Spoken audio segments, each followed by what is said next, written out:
Okay, Beshem Hashem Naseh Nasliach. I have been asked to start a series of shiurim for intermarriage, prevention and education. Unfortunately, as we know, in our time and age, one of the obstacles that we have to deal with is the challenge of hearing our friends, neighbors deciding to intermarry. And this is something that it's very difficult to hear. It's an emotional thing. For some people, it's private. So some people, they don't have the right tools to deal with them, with those who have decided to go this path. And unfortunately, because many are occupied with their business and lifestyles, so they decide sometimes not to intervene. So Be'ezat Hashem, we're going to learn different strategies how to encounter this issue and what are the best solutions that are out there by the professionals that we can use for those who have this nisayon of deciding to intermarry lo aleinu bar minan. Okay, there are very good sefarim out there that can be used. I'm going to give a shiur based on Sefer Perfect Strangers, written by Rabbi Avraham, Jakobovitz, Shlita. It's a very practical sefer that goes through it goes through the whole essence of creation, and then it builds up what could eventually cause intermarry, and how to prevent it, how to educate them. Be'ezat Hashem, we should not come to use these, but if we come to use it now, we have the tools to deal with. Okay, first of all, we have to understand what is the purpose of creation. Why are we here? You know, the author says that once he was at a group of social workers and he asked them, let's say you are treating an ailing 85 years old, someone who has lost most of her eyesight and suffers from depression. What would you tell such a person? How would you encourage her, to deal with her challenges, particularly depression? She is blind, she cannot see. What would you say? So this was the group of social workers, and social workers are trained to help individuals with problems, with family issues, to deal with their nisyonot. So one of the social workers said, I would say, see what a nice day is outside. See what a nice day.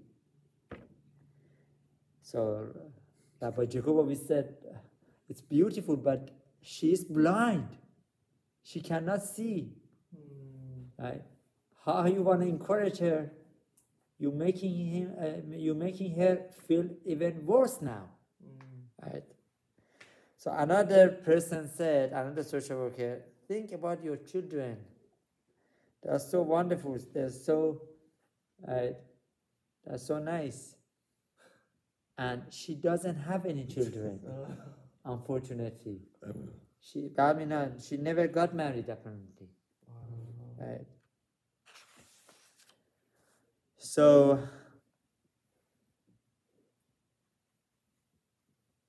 then another social worker said, I don't know what would be a problem. She answered that usually they have nice children, grandchildren, but in this case, there is no nice solution because she wasn't paying attention to what her needs are, unfortunately. So the rabbi said to the group, this elderly person wants to know what is the point of living. She's blind. She doesn't have anybody to give her love and attention and appreciation. So you need to be the one who appreciates her. You need to start the friendship. You need to make her feel that she's important. And many times individuals are lacking this feeling. They feel that they are left alone, especially those who choose to go on this path, intermarriage. They don't find friendship among their circle. So somebody comes to their life and gives them love, attention, appreciation, and that's what grabs their attention. So Rab Moshe Chaim Lusato, Zecher Tzadi Bracha, the author of Mesilat Yesharim, he explains that the purpose of life is not this life that we live in. It's the life to come. It's Olam Haba. It says that there is a life after life, and it is logical to believe that human life on earth is the objective of this world. So he explains, if we look at the world, we see there is so much sufferings.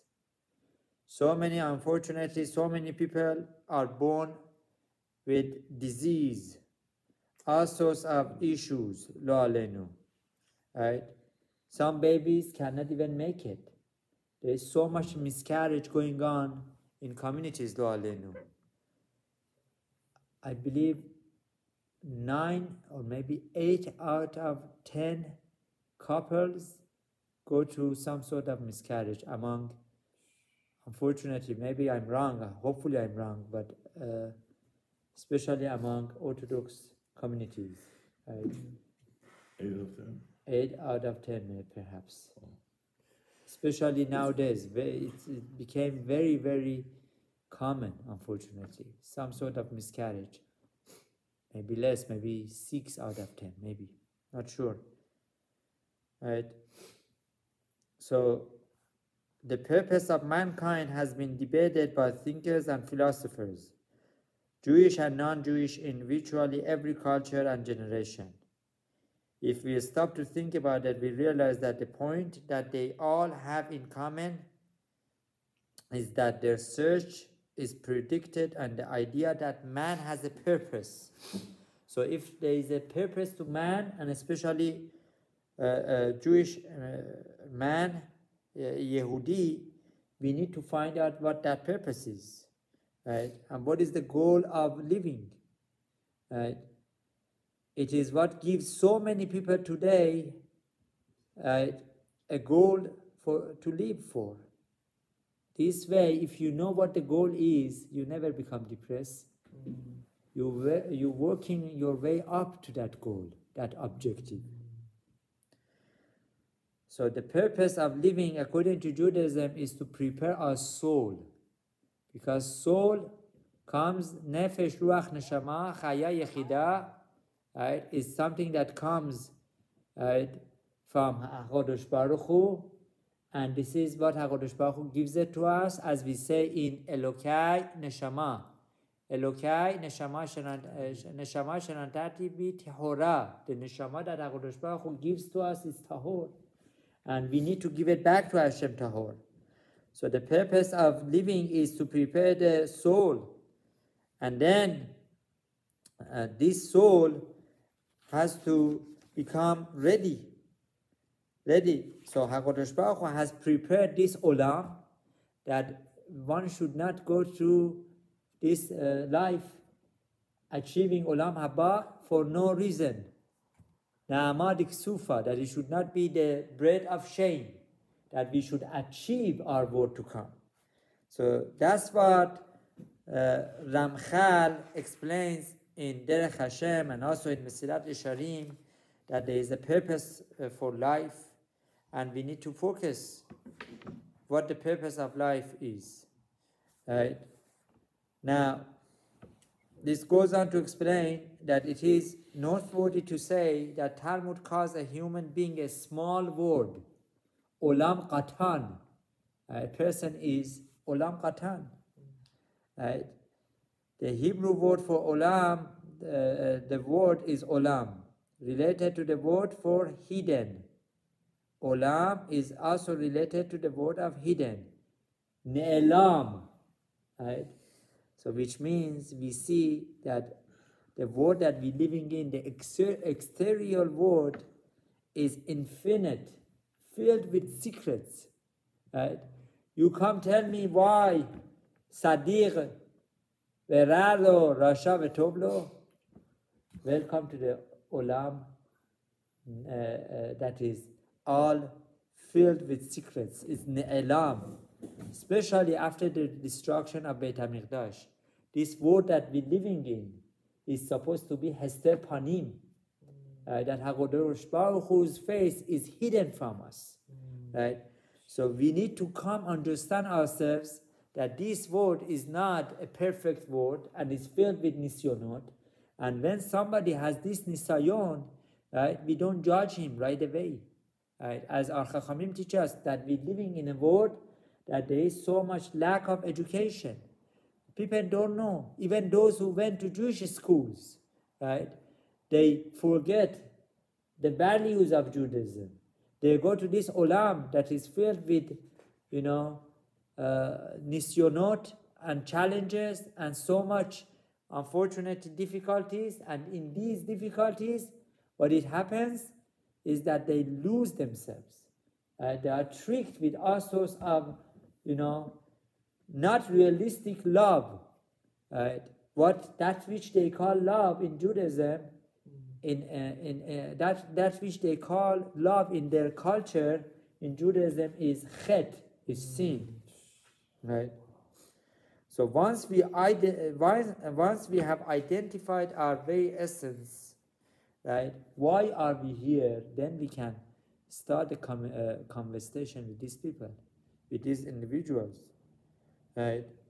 So we are here that there should not be na'amad sufa, bread of shame. In other words, HaKadosh Baruch Hu wants us to achieve our olam haba.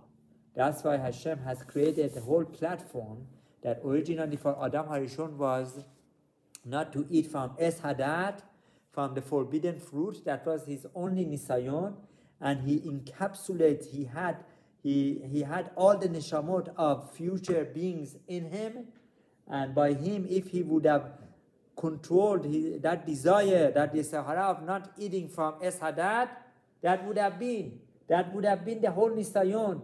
And right away, he was created Erev Shabbat. He would have go into Shabbat, and Shabbat was Olam Haba.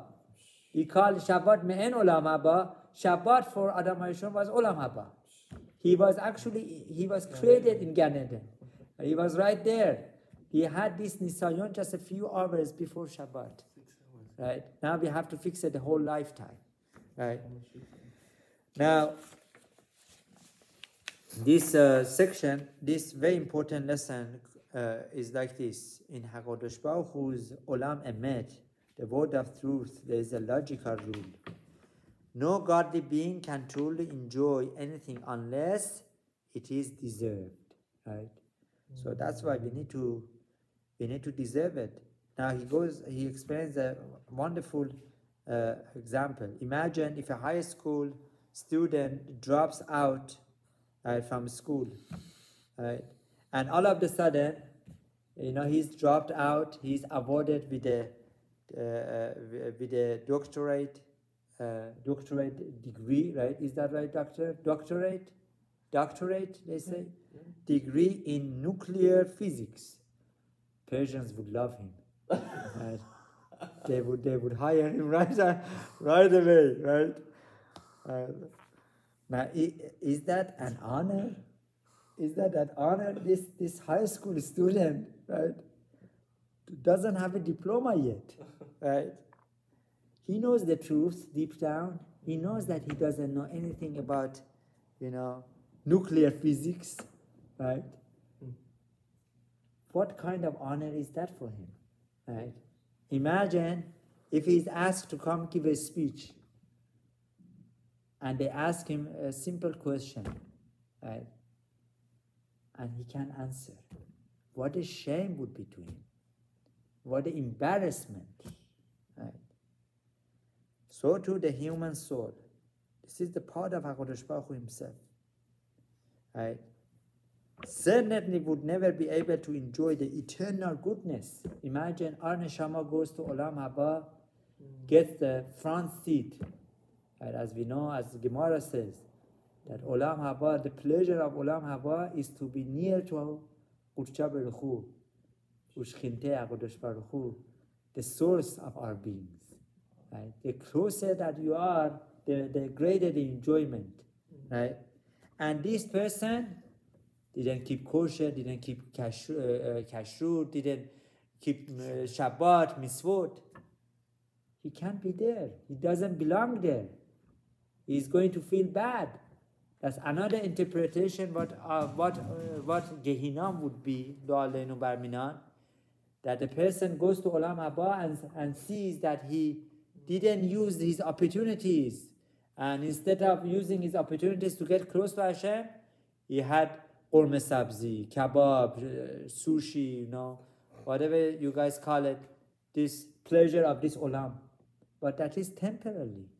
That wouldn't give you Olam Haba. Right? Hashem created an arena of true freedom of choice in this world. HaKadosh Baruch Hu, in His infinite wisdom, constructed this world to be imperfect by design, in order to enable a godly being to enjoy eternal bliss. HaKadosh Baruch Hu provides opportunities for him to earn reward through struggle and self-refinement.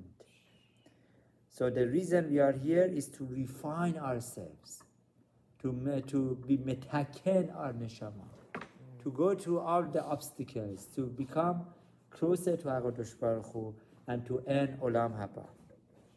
Right? So what all of these have to do with marriage? We're going to talk about this in next sessions, but the purpose of marriage is to become complete, right? And through marriage a person can complete himself through a marriage partner, through his soulmate, and together they can achieve these highest levels of shalamut, right? To become shalem. May HaKadosh Baruch Hu help us that we all become shalem in this world. Amen. That we should not need to go to Gilgulim, all sorts of difficulties. Lo al yedei yisurim, lo al yedei nisayon, lo al yedei bizayon. Should not be through challenges of unnecessary challenges. It should be the easiest challenge is Kabbalat Torah and Mitzvot. If we accept Torah and Mitzvot, then HaKadosh Baruch Hu will remove the yoke of Derech Eretz, the yoke of all the difficulties that we go through in our lives. Benomar Amen.